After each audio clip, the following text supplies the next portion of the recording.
Hello বন্ধুরা, কেমন আছেন আপনারা? আশা করি ভালো আছেন।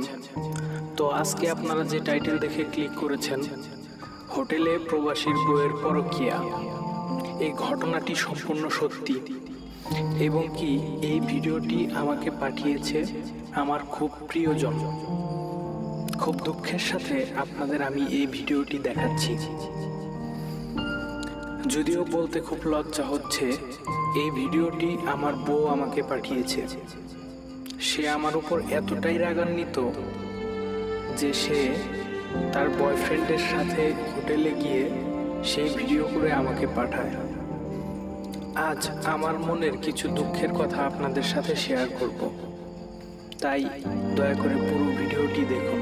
আর ভালো লাগলে চাইলে আমার চ্যানেলটি সাবস্ক্রাইব করে আমার বন্ধু হতে পারেন। আমি শাহিন, বিয়ে করেছি 2005 সালে। তখন আমার পরিবার এত সচ্ছল ছিল না। আমার বাড়ি গাইবান্ধাতে। আমার বাবা অনেক কষ্ট করে টাকা জমিয়ে আমাকে বিদেশে পাঠায়। তো আজ 7 বছর হতে চলল, এখনো আমি বাড়ি ফিরে যেতে পারিনি। কেননা পরিবারের একটু সুখের আশায়, বউয়ের সুখের আশায় বাড়িতে ফিরে যাইনি। যদিও বউ বারবার বলেছে বাড়িতে ফিরে যেতে, কিন্তু আমি ফিরে যাইনি। কেননা কুয়েতে আমি যে জায়গায় আছি সেখানে খুব ভালো পরিমাণে টাকা ইনকাম হচ্ছে, তাই আমি দেশে ফিরে যাচ্ছি না। কিন্তু একের পর এক বউ ফোন দিয়ে বলতে থাকে দেশে ফিরে যাওয়ার জন্য, কিন্তু আমি ফিরি না। আমি জানি সে আমার উপর অভিমান করে আছে। আচ্ছা ভাইরা, বলুন তো কে কে আমার মতো এতদিন ধরে একটানা বিদেশ করছেন? কমেন্টে অবশ্যই জানাবেন। জানি না সে আমার উপর অভিমান করেই এসব করেছে কিনা, তবে আমার মনে হয় এমন মানুষের সাথে সংসার করা আমার উচিত হবে না। আপনারাই বলুন তো, আমার এই বউকে কি করা উচিত?